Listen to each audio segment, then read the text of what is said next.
Shalom Bapak Ibu Saudara yang terkasih dalam Tuhan. Senang sekali kami sekeluarga kembali pagi hari ini bisa berjumpa dengan Anda melalui program kesayangan kita, Amen. Agree with God, move with God, encounter with God now. Yuk, seperti biasa saya mengajak Anda sebelum kita belajar kebenaran firman Tuhan pagi hari ini, yuk sama-sama kita siapkan hati kita. Kita undang Roh Kudus, kita minta Roh Kudus yang memberikan hikmat, revelation this morning kepada setiap kita. Mari kita berdoa. Bapa, kami mengucap syukur dan terima kasih untuk pagi hari ini. Kami buka hati kami pagi hari ini untuk kami belajar kebenaran firman-Mu. Kami berdoa di dalam nama Tuhan Yesus, biarlah pagi hari ini Roh Kudus yang memberikan kami hikmat, pewahyuan, supaya kami boleh mengerti akan kebenaran firman-Mu ya Tuhan. We need your word untuk kami benar-benar terus dikuatkan, diteguhkan hati kami, iman kami kepada Engkau ya Tuhan.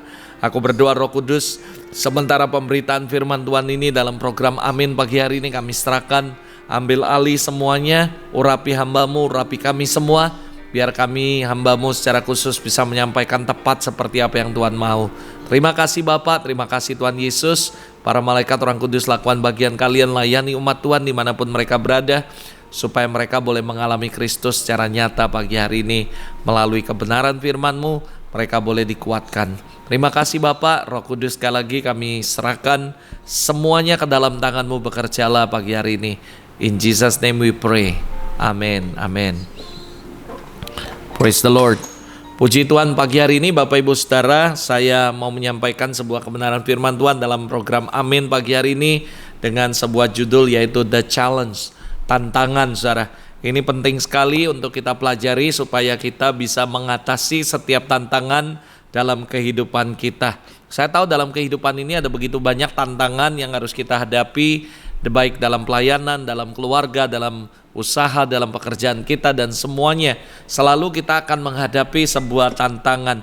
Saya mau mendahului dengan the story of Jesus. Bagaimana ketika saya membaca firman Tuhan ini, saya tahu persis bahwa Yesus pun mengalami begitu banyak tantangan demi tantangan dalam kehidupannya.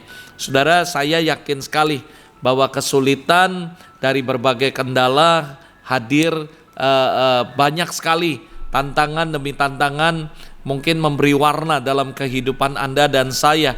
Tapi saya mau sampaikan bahwa kehadirannya atau kehadiran sebuah tantangan dalam kehidupan Anda tidak selalu mengisyaratkan hal yang buruk sedang terjadi. Malah kadang sebaliknya, bahwa sebaliknya kadang memperlihatkan bahwa ada sesuatu yang baik yang Anda akan temui, ada sesuatu yang dahsyat yang Anda akan alami ketika Anda menang dan sudah melewatinya. Nah saudara, oleh karena itu tantangan tidak selalu harus dilihat sebagai sebuah penghalang, sebagai sebuah penghadang dalam setiap langkah the journey of faith dalam kehidupan kita. Tapi bagaimana kita juga dapat melihat bahwa sebenarnya ketika ada tantangan itu adalah sebuah peluang, bukan sebagai penghalang yang Tuhan izinkan dalam kehidupan kita. Nah saudara, saya mempelajari the story of Jesus. Sesudah ia dibaptis oleh Yohanes Pembaptis, Yesus berpuasa 40 hari, saudara, 40 malam. Dan dia bergumul kepada Tuhan, bersama-sama dengan Tuhan. Maksud saya sebelum ia memulai pelayanannya di dunia ini, saudara. Karena ia siap untuk memulai perjalanan pelayanannya, maka ia mendengar sebelum dia memulai, sebelum dia bergerak untuk start melayani, dia mendengar sebuah berita yang menurut saya bukan berita yang enak didengar, yaitu tiba-tiba dia mendengar bahwa Yohanes Pembaptis telah ditangkap dan dipenjara. Oleh karena apa? Oleh karena pemberitaan yang dilakukannya. Nah, ketika Yesus menghadapi situasi seperti ini, Alkitab mencatat dengan jelas bahwa ia menyingkir ke Galilea. Ia meninggalkan Nazaret dan diam di Kapernaum, di tepi danau di daerah Zebulon dan Naftali. Kita bisa baca Matius pasal yang keempat, ayat yang ke-12 sampai yang ke-13. Tetapi waktu Yesus mendengar bahwa Yohanes telah ditangkap, menyingkirlah ia ke Galilea. Ia meninggalkan Nazaret dan diam di Kapernaum, di tepi danau di daerah Zebulon dan Naftali. Jujur saudara, mungkin dalam pertanyaan kita, mengapa Yesus menyingkir? Apakah ia lari, ia bersembunyi dari situasi yang sedikit sukar, kondisi sukar yang dihadapinya? Oleh karena pemberitaan yang akan disampaikannya juga nggak jauh beda dengan apa yang disampaikan oleh Yohanes Pembaptis. Mungkin kita bisa berkata bahwa Yesus melarikan diri, Yesus bersembunyi, Yesus mungkin menyingkir karena dia mau bersembunyi dari semua situasi seperti ini. Tapi ketika saya membaca ini dengan seksama, saya menemukan hal yang malah sebaliknya. Justru Yesus tidak bersembunyi, justru Tuhan Yesus menyingkir, lari bukan untuk bersembunyi. Karena kalau Anda pelajari, jika tujuannya untuk lari bersembunyi, maka menurut saya ia tidak akan meninggalkan Nazaret dan diam di Kapernaum. Kenapa saudara? Karena kedua daerah tersebut masih sama-sama ada di wilayah Galilea. Dan Anda semua tahu ketika Anda baca firman ini bahwa Galilea bukan tempat yang tepat untuk lari dan bersembunyi dari ancaman bahaya yang juga dihadapi oleh Yohanes Pembaptis. Mengapa saudara? Alasannya Galilea adalah wilayah yang sama-sama berada di bawah kekuasaan Herodes Antipas. Herodes Antipas adalah raja wilayah yang menangkap dan memenjarakan Yohanes Pembaptis. Tuhan Yesus tidak menyingkir untuk menjauhi pribadi yang menimbulkan masalah bagi Yohanes Pembaptis. Justru malah dia mendekat saudara. Karena kebetulan saudara, Yohanes Pembaptis juga dipenjara di sekitar daerah sana saudara. Jadi sebenarnya kalau Anda mempelajarinya, maka Anda akan menemukan bahwa Galilea bukan tempat yang tepat untuk bersembunyi. Tapi Yesus sengaja menyingkir ke sana, bukan sebenarnya untuk menghindar atau bersembunyi, tapi malah sebaliknya saudara. Dan Alkitab mencatat bahwa ia meninggalkan Nazaret dan diam tinggal di Kapernaum yang terletak di tepi danau. Tetapi ia ke sana tidak untuk bersembunyi. Sekali lagi saya katakan, Yesus ke sana bukan untuk menghindar dari setiap kondisi, tantangan, masalah yang sedang dihadapinya. Di tempat itu justru saya menemukan Yesus melanjutkan pemberitaan yang sudah dimulai oleh Yohanes Pembaptis. Mulai dari mengajar orang tentang kerajaan Allah, menyerukan berita-berita pertobatan. Justru saya menemukan ketika Yesus sebelum masuk dalam pelayanan, 40 hari dia puasa, setelah itu dia mau mulai pelayanan, dia mendengar kabar sebuah tantangan bagaimana Yohanes Pembaptis ditangkap, dipenjarakan oleh karena pemberitaan yang sama yang Yesus akan sampaikan. Dan ini sebenarnya sebuah tantangan, the challenge. Ini sebenarnya sebuah kondisi yang gak baik. Tapi Yesus menyingkir bukan karena dia mau menghindari ketantangan, menghindari situasi. Justru Yesus masuk ke dalamnya. Yesus semakin dekat dengan Yohanes Pembaptis. Justru ketika saya mempelajari, saya menemukan sesuatu yang luar biasa. Yesus justru melanjutkan apa yang sudah dilakukan oleh Yohanes Pembaptis. Karena of course Yohanes Pembaptis tidak bisa lagi melanjutkan pekerjaannya. Karena dia ada di penjara, dia sudah ditangkap, ditahan di dalam penjara. Itu sebabnya Yesus menyingkir, tujuannya Yesus justru makin mendekat di situ.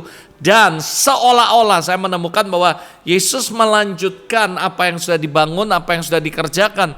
Lalu tiba-tiba ketika saya membaca ini, mendapatkan ini, saya teringat, bukankah memang Yohanes Pembaptis adalah ditugaskan untuk membuat jalan, membuka jalan bagi Yesus. Jadi sebenarnya saya yakin percaya bahwa sebenarnya Yohanes Pembaptis memulai dulu, lalu Yohanes Pembaptis ditangkap, Yohanes Pembaptis dipenjarakan, maka Yesus melanjutkannya, memulainya.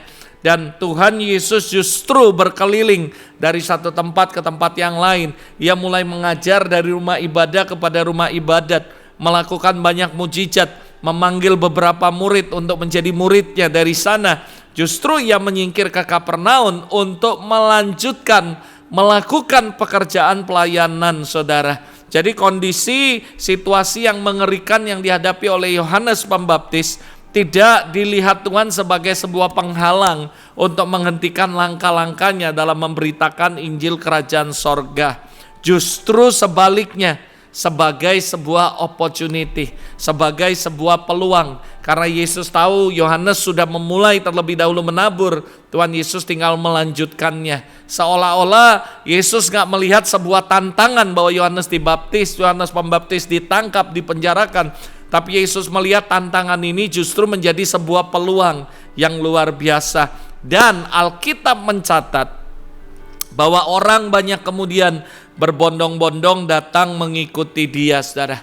Dari the story of Jesus ini saya melihat saudara, bahwa Anda juga harus punya sikap hati yang sama. Ketika ada tantangan, ada kondisi yang situasi yang gak enak, mungkin berbahaya, mungkin kondisi yang menjadi sebuah tantangan, seolah-olah menjadi penghalang. Tergantung perspektif Anda, bagaimana Anda menanggapinya. Yesus nggak melihat itu sebagai bahaya, Yesus nggak melihat itu sebagai sebuah penghalang. Justru Yesus melihat itu sebagai sebuah peluang. Saya berdoa supaya Anda bisa memiliki perspektif yang sama. Ketika ada tantangan, Anda tidak lari dari tantangan, tapi Anda menyingkapinya dengan sangat bijak bahwa tantangan akan menjadi sebuah peluang untuk Anda melakukan hal yang ajaib bersama-sama dengan Tuhan, saudara.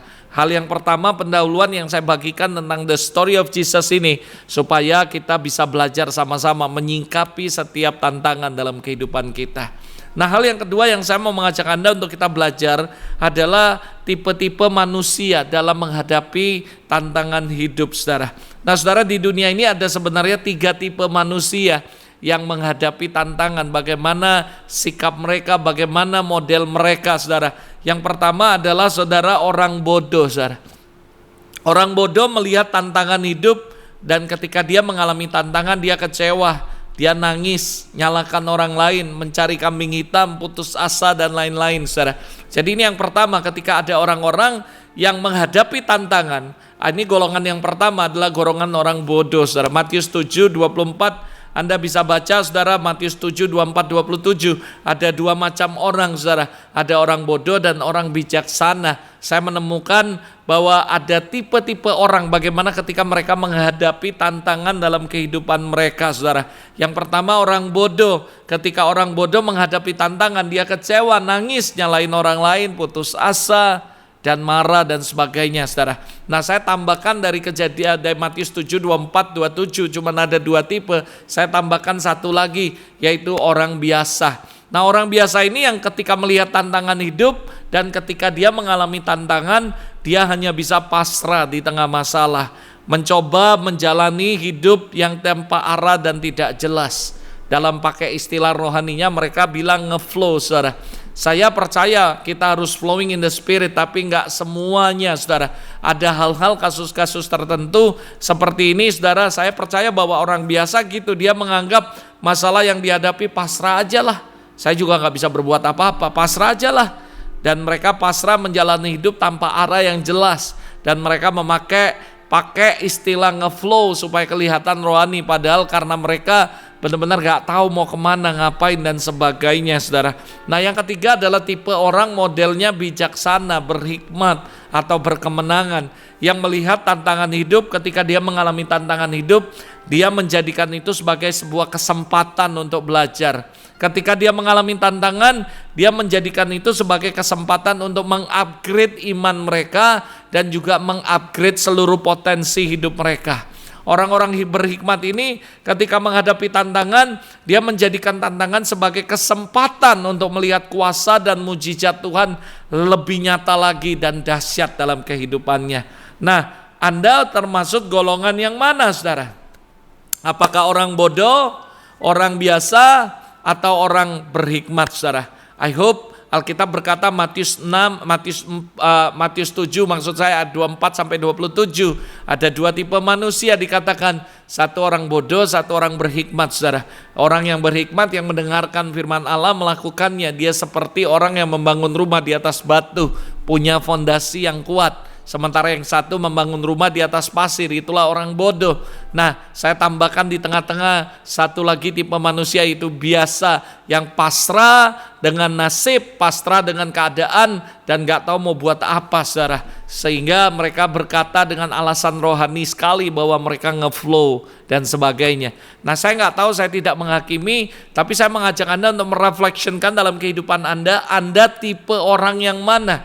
Apakah Anda tipe orang yang bodoh, biasa, atau berhikmat, saudara? Saya berdoa supaya Anda melalui program Amin ini, Anda mengerti, dapat revelation, sehingga kita nggak mau jadi orang biasa, apalagi orang bodoh, tapi kita menjadi orang yang berhikmat, orang yang berkemenangan, yang selalu melihat setiap tantangan sebagai kesempatan untuk kita belajar, yang melihat kesempatan sebagai kesempatan untuk mengupgrade diri kita dan potensi hidup kita, menganggap tantangan sebagai kesempatan untuk melihat kuasa dan mujizat Tuhan nyata dalam kehidupan kita. Amin, saudara. Hal yang ketiga yang mau saya ajak bahas untuk kita belajar sama-sama dalam program Amin pagi hari ini, yaitu ada sebuah kebenaran yang akan memerdekakan Anda. The truth that will set you free, akan membebaskan kehidupan Anda. Yang pertama, remember saudara, dalam semua tantangan apapun yang terjadi dalam kehidupan Anda, God still in control dalam semuanya. Jadi saya yakin sekali ini kebenaran yang akan memerdekakan Anda. Gak peduli seberat apa tantangan yang Anda hadapi, gak peduli apapun yang Anda hadapi, penghalang, tantangan, apapun itu, dengar baik-baik, Tuhan tetap memegang kendali atas semuanya saudara. Kejadian 50 ayat 20, memang kamu mereka-reka yang jahat terhadap aku. Ya, ini tantangan bagi Yusuf ketika kakak-kakaknya iri dan merekayasa yang jahat dalam kehidupannya. Tapi dikatakan God still in control. Tetapi Allah telah merekanya untuk kebaikan dengan maksud melakukan seperti yang terjadi sekarang ini, yaitu memelihara hidup suatu bangsa yang besar. Sekalipun di dalam masalah, dalam keadaan tertekan, bahkan Tuhan tetap memegang kendali dalam kehidupan Yusuf. Sampai akhirnya dia jadi penguasa. Sekali lagi, tantangan, masalah dibuat Tuhan agar Yusuf menjadi penyedia untuk keluarganya dan orang tuanya di masa yang akan datang, saudara, bahkan bangsanya. Jadi sekali lagi, remember, ini adalah kebenaran yang akan memerdekakan saudara. Bahwa apa saudara? Bahwa Tuhan tetap memegang kendali atas seluruh kehidupan, situasi yang sedang terjadi dalam kehidupan kita, saudara. Yang kedua saudara, ini kebenaran yang akan memerdekakan saudara setelah Tuhan memegang kendali atas semuanya. Yang kedua, di tengah keraguan-raguan, kebimbangan, bahkan tantangan, Tuhan tetap bisa dipercaya saudara. Saya sering ngomong ini dalam khotbah-khotbah saya, bahwa mungkin Anda berkata bahwa Tuhan gak bisa dimengerti. Memang saudara, saya berkata bahwa Allah yang kita sembah yang sulit untuk dimengerti saudara. Karena pikiran dia dengan pikiran kita jauh sekali, bedanya langit dan bumi. Apa yang Anda pikirkan gak sama dengan apa yang Allah pikirkan.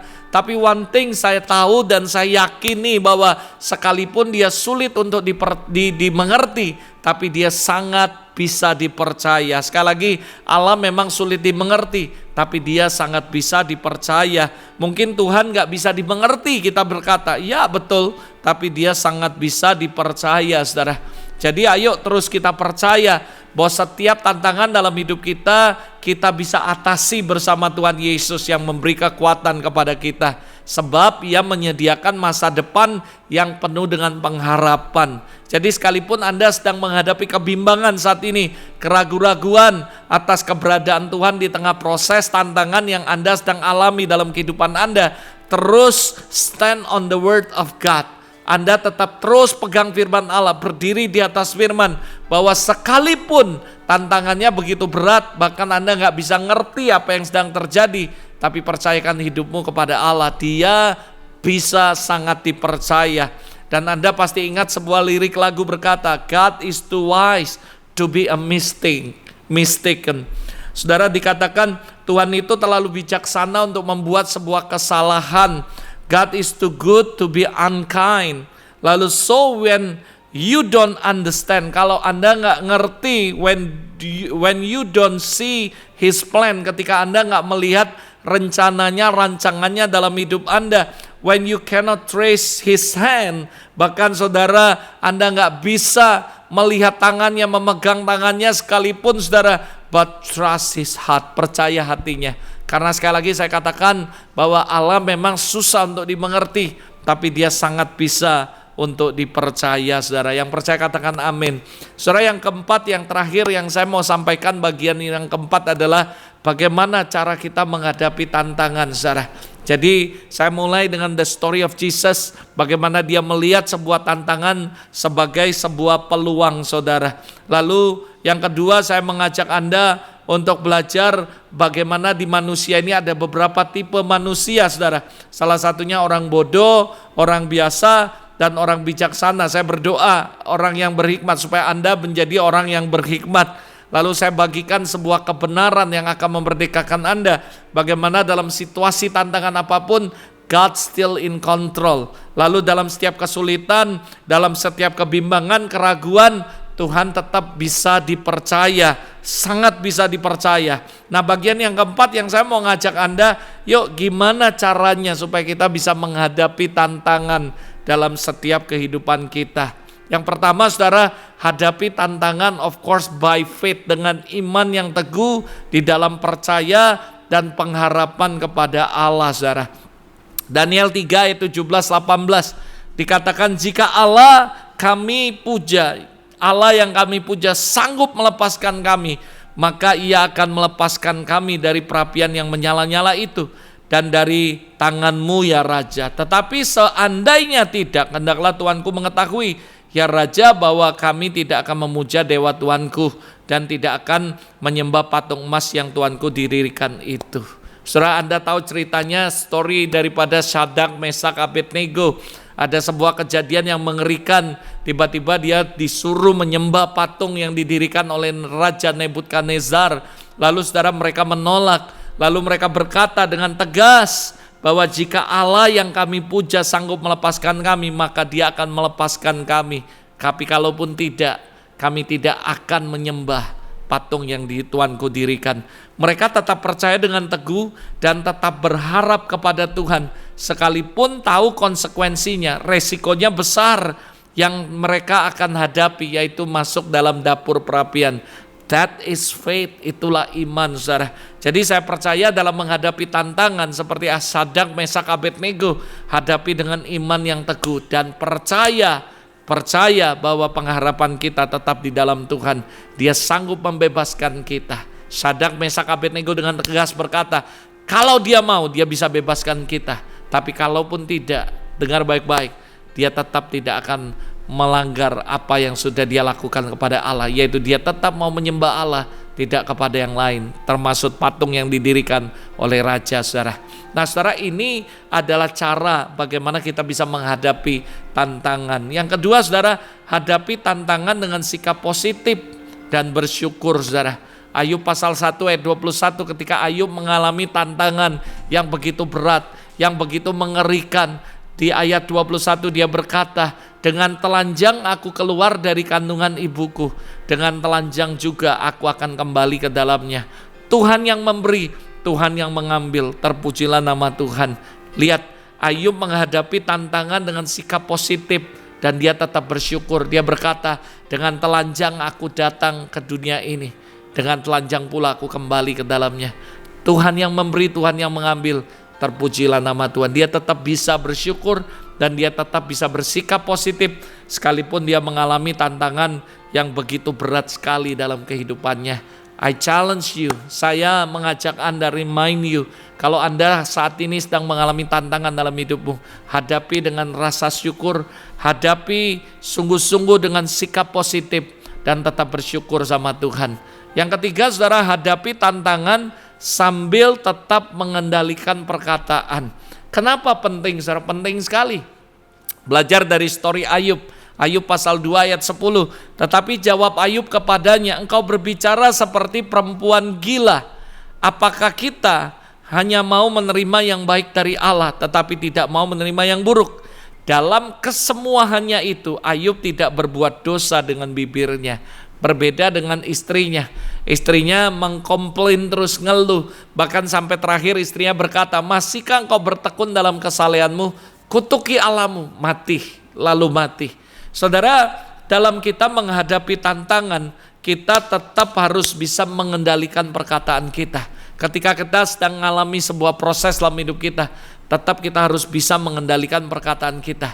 Jangan seperti istri Ayub yang gak bisa mengendalikan perkataannya ketika dia menghadapi sebuah challenge, sebuah tantangan yang besar dalam keluarga mereka. Tapi Alkitab mencatat dalam kesemuanya itu, Ayub tidak berbuat dosa dengan dirinya. Ayub menghadapi tantangan dalam hidupnya sambil mengendalikan perkataannya. Saya berdoa supaya Anda dan saya ketika menghadapi proses tantangan dalam hidup Anda hadapi tapi dengan sambil mengendalikan perkataan. Karena kadang-kadang perkataanmu lah yang akan membawa Anda semakin terpuruk dalam Tuhan. Anda semakin terpuruk dalam situasi tantangan apapun. Karena apa? Karena perkataanmu. Itu sebabnya Alkitab berkata, hidup mati dikuasai oleh lidah. Siapa suka menggemakannya akan memakan buahnya. Saya berdoa ketika Anda menghadapi tantangan apapun, seberat apapun, hadapi sambil mengendalikan perkataan Anda.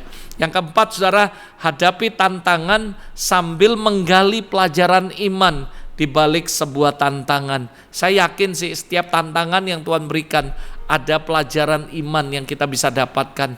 Tuhan sedang upgrade iman kita, Tuhan sedang kuatkan iman kita, Dia sedang latih iman kita, Dia sedang murnikan iman kita. Jadi ketika Anda menghadapi tantangan yang sekalipun berat, saudara, hadapi tetapi sambil menggali pelajaran penting di balik semuanya, terutama pelajaran iman, saudara. Ayub 42 ayat 5, hanya dari kata orang saja aku mendengar tentang Kau, tetapi sekarang mataku sendiri memandang Engkau.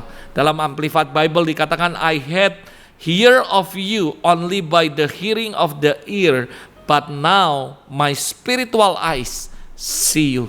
Saudara, Ayub mempelajari bagaimana ketika dia menghadapi tantangan, ternyata dia bisa menggali, dan dia berkata bahwa dulu aku dengar Engkau hanya kata orang, but now my spiritual eyes see you, melihat Engkau.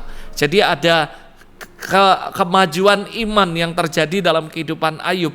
Makanya ketika kita mengalami sebuah tantangan, gali sebuah pelajaran iman yang baik di balik semua tantangan atas kehidupan saudara. Yang kelima, saudara, hadapi tantangan sambil menjaga pergaulan. Hati-hati, saudara. Ingat, saudara, pergaulan yang buruk merusak semua kebiasaan yang baik.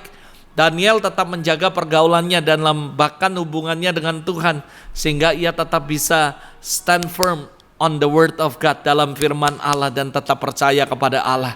Elia bahkan hanya berjuang sendiri dan benar-benar menjaga pergaulannya. Di tengah-tengah ada begitu banyak nabi Baal waktu itu, saudara.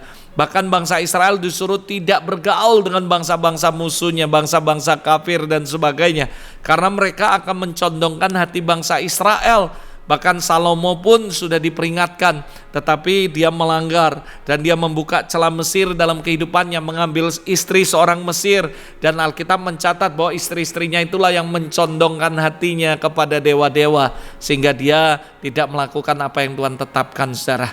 Rehabeam, saudara, bergaul dengan salah. Dia menolak penasihat-penasihat orang tuanya, Salomo ayahnya, dan dia justru bergaul dengan penasihat-penasihat muda yang justru akhirnya menghancurkan kehidupannya dan juga menghancurkan kerajaannya, saudara. Jadi sekali lagi, hadapi tantangan sambil tetap menjaga pergaulan, karena sekali lagi pergaulan yang buruk merusak kebiasaan yang baik.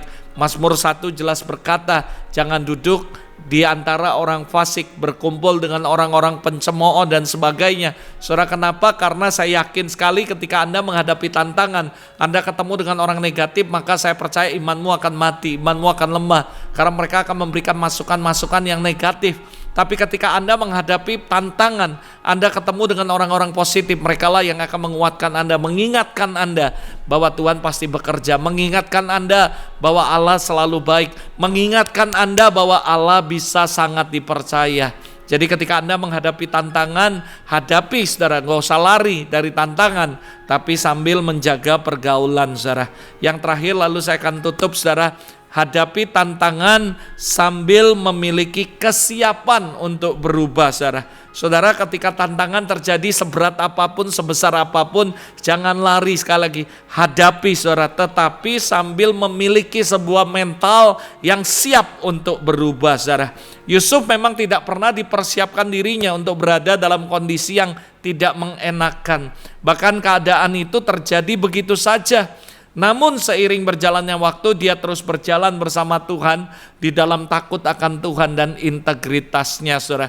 Dan selama itu pula dia terus mengubah dirinya, mempersiapkan dirinya, expand, saudara, capacity-nya. Dia terus memperluas kapasitas hidupnya dalam menghadapi tantangan-tantangan yang besar, mulai dari fitnaan, mulai dari semuanya macam-macam, saudara. Bahkan diajak berzina, semuanya, saudara, yang melatih integritasnya, yang secara tidak langsung menguji ketakutan dia akan Tuhan serta integritasnya kepada Allah. Yusuf gak kepikir bahwa suatu hari dia akan menghadapi tantangan yang begitu besar, tapi dia hadapi. Dan dia hadapi dengan sangat-sangat baik, saudara.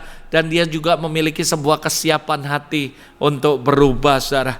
Dia mungkin gak pernah terpikirkan akan menjadi penguasa di Mesir, saudara. Dan dia pun mungkin tidak mengetahui jalan yang ditempuhnya justru membawa dia semakin dekat kepada istana. Dia gak pernah nyangka dijual menjadi budak di Mesir adalah jalan pertama yang harus dia lalui, tantangan yang pertama. Setelah dia menang, akhirnya dia diangkat oleh seorang yang bagaimana dipercayakan untuk menjadi kepercayaan di rumah Potifar. Lalu setelah itu dia menghadapi tantangan berikutnya di mana istri Potifar menggoda dia.